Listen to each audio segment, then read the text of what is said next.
এই টিউটোরিয়ালে আমরা spot healing brush tool, healing brush tool, patch tool, content aware move tool, red eye tool এই টুলগুলির উপরে কাজ দেখব।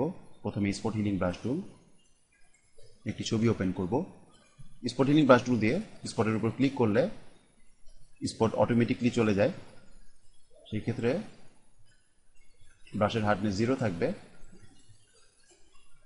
এখানে একটি লেয়ার তৈরি করে নিব কিবোর্ড থেকে কন্ট্রোল জে চেপে। ফটোশপে যে ব্রাশগুলি রয়েছে সেই ব্রাশগুলির সাইজ খুব সহজে ছোট বড় করা যায়।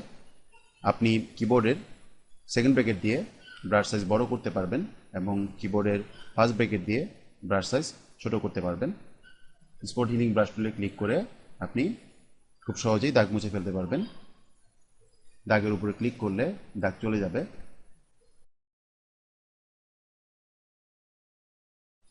দাগের সাইজ অনুযায়ী ব্রাশ সাইজটি করে নেবেন।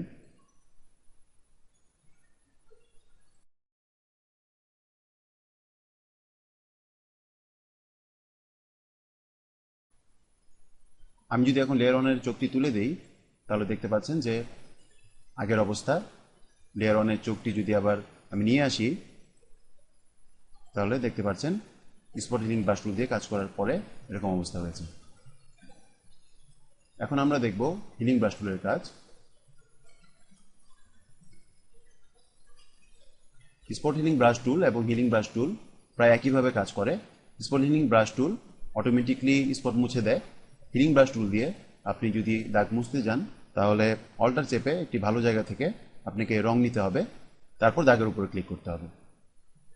এখানে হার্ডনেস 0 দেওয়া থাকবে। ব্যাকগ্রাউন্ড লেয়ারকে একটি ডুপ্লিকেট লেয়ার করে নিতে হবে কন্ট্রোল জে চেপে। আমি এই দাগটি মুছবো, অল্টার চেপে এই দাগের ঠিক নিচে এখানে কোনো দাগ নেই, এখানে ক্লিক করব, তারপর দাগের উপর ক্লিক করব, তাহলে দাগটি চলে যাবে।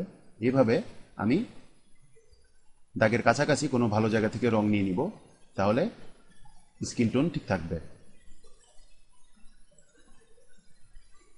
আমি এখানে অল্টার চেপে ক্লিক করলাম, দাগের উপর ক্লিক করলাম, দাগ চলে গেল। আমি এখানে অল্টার চেপে ক্লিক করলাম, দাগের উপর ক্লিক করলাম, দাগ চলে গেল।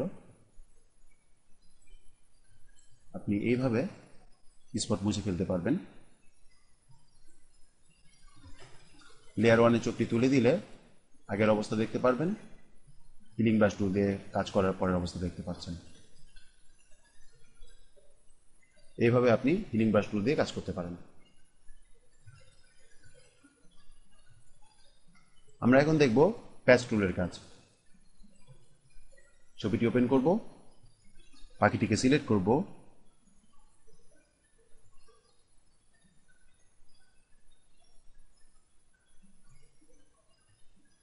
সিলেকশনের ভিতরে মাউসের কার্সারটি নিয়ে গিয়ে ক্লিক করে ড্র্যাগ করে সিলেকশনটিকে বাইরে এনে বসাবো।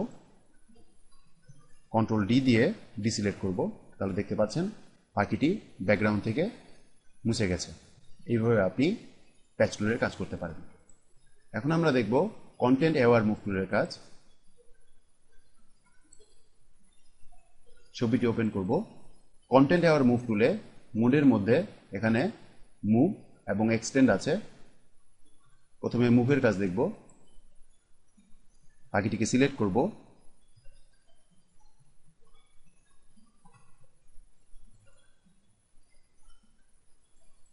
সিলেকশনের মধ্যে মাউস ক্লিক করে পাখিটিকে বাইরে নিয়ে এসে ছেড়ে দিব। হলো মুভের কাজ। কন্ট্রোল ডি দিয়ে ডিসিলেক্ট করছি। কন্ট্রোল অল্টার জেড দিয়ে আমি আগের অবস্থায় চলে যাচ্ছি, কন্ট্রোল ডি দিয়ে ডিসিলেক্ট করলাম। এখন দেখব এক্সটেন্ডের কাজ। পাখিটি সিলেক্ট করব,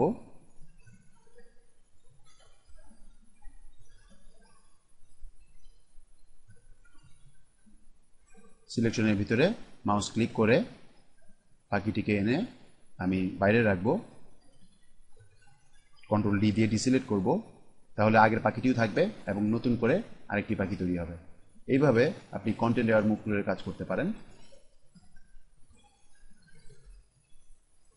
এখন দেখব রেড আই টুলের কাজ। এই ছবিটি ওপেন করব, এখানে দেখতে পাচ্ছেন চোখগুলি লাল। রেড আই টুল দিয়ে চোখের উপরে ক্লিক করলেই চোখের লাল দাগ চলে যাবে। এইভাবে আপনি রেড আই টুল দিয়ে চোখের লাল দাগ খুব সহজেই মুছে ফেলতে পারবেন।